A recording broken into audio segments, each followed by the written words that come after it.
अगर कोई आपका फैन बेस मेरी मम्मी को मेरे को गाली दे रहा है तो भाई मैं नहीं उठ सकता। और अगर उसमें भी आप ये चीज बोल रहे हो कि मैं तो कुछ कर ही नहीं सकता, तो भाई आप सीधे बोलो ना कि आपको बिल्कुल शांत रहना है। तो रजत दलाल बताए उन्होंने Elvis Yadav versus Prince Narula की कंट्रोवर्सी में एल्विस यादव का साथ क्यों छोड़ा। तो रजत दलाल का टेली मसाला पर इंटरव्यू आउट हुआ है, जिसमें उन्होंने जो एल्विस आर्मी ने रजत दलाल को गालियां और हेट दिया था, इस पर भी रजत दलाल ने एल्विस यादव को एंग्री रिप्लाई दिया। और क्या कहा आप खुद सुन लीजिए। सिंपल बात इतनी थी कि एल्विस भाई अपना और प्रिंस की तरफ से जो लोग आए थे वो मेरे रिश्तेदार है, मेरे भाई हैं, मैं बहुतों का मामा भी हूं उनमें।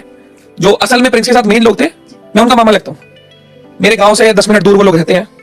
तो बस इतनी चीजें थी कि दोनों जब अपने हैं और मेरे आगे बात रखी गई थी कि अगर बैठ सके तो बीच में आ सको तो देख लो। मैं था और सारे भाई भी थे। तो हम बस चाहते थे देखो समाज में ना तो लड़ाई हो और अपना जो भी कोई है तो खुशी से अपनी जिंदगी बिताए, इसलिए सब बैठे थे और अच्छे नोट पे चीजें खत्म करी थी।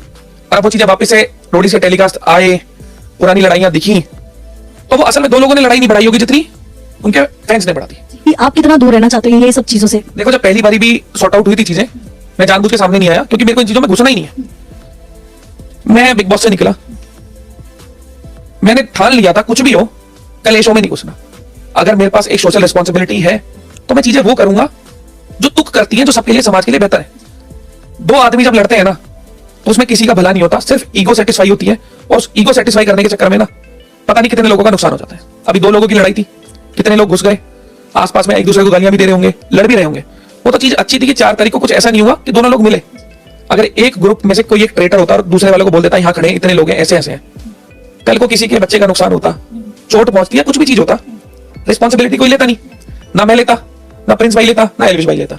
तो समाज में शांति और एकजुटता की तरफ बढ़ो, लड़ाई झगड़े की तरफ मत बढ़ो। ये चीज मैंने पहले ही सोच ली थी। ना मैं कंट्रोवर्सी में घुसता, ना आगे कभी घुसने वाला। देखो, कोई शो है, चीजें लाइव चल रही हैं, मैं एक मेंटर हूं, एंकर हूं, वो मेरी रिस्पॉन्सिबिलिटी है।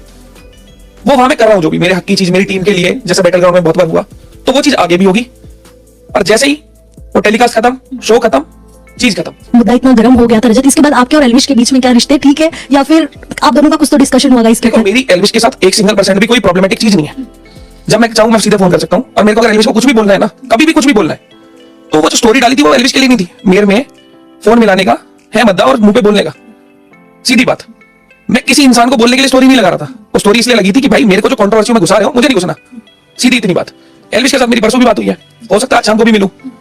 तो वो अपनी एक अलग चीज है। 4 चीजें ऊपर होती है, नीचे होती है, वो सॉल्व कर ली जाती है। पर इसका मतलब ये नहीं है ना कि आप रिस्पॉन्सिबिलिटी ना लो। अगर कोई आपका फैन बेस मेरी मम्मी को मेरे को गाली दे रहा है तो भाई मैं नहीं उठ सकता। अगर उसमें भी आप ये चीज बोल रहे हो कि मैं तो कुछ कर ही नहीं सकता, तो भाई आप सीधे बोलो ना कि आपको बिल्कुल शांत रहना है और आपको बस मजे लेने हैं सर्कस के। तो भाई इतना ही चीज देखो, सर्कस एक नहीं होते, सर्कस कई होते हैं। मैं तो भाईचारे में चीज खराब नहीं करूंगा। मैं बोल बोल के ये चीज थक गया। 2 की लड़ाई में हमेशा फायदा तीसरा उठाता है। और जब हमारा बैकग्राउंड, हमारी लड़ाई कुछ ऐसी है ही नहीं कि हम बदमाश हो, हम एक आर्टिस्ट वाली जोन में जा रहे हैं, तो इन चीजों का लाइफ में कोई स्पेस ही नहीं होना चाहिए। अगर आप लड़ते हो, आपके चक्कर में आपके 4 लोग इन्वॉल्व होते हैं, आपके घर वाले दुखी होते हैं, तो इन चीजों में घुसना क्यों है? और बात पता है क्या है, लोगों को क्या लगता है कुछ खुल के बोल दोगे तो बैकलैश आएगा। आएगा तो झेल लो ना, इसमें क्या दिक्कत है? और लड़ाई की तरफ मेरे को नहीं लगता कोई पॉइंट है।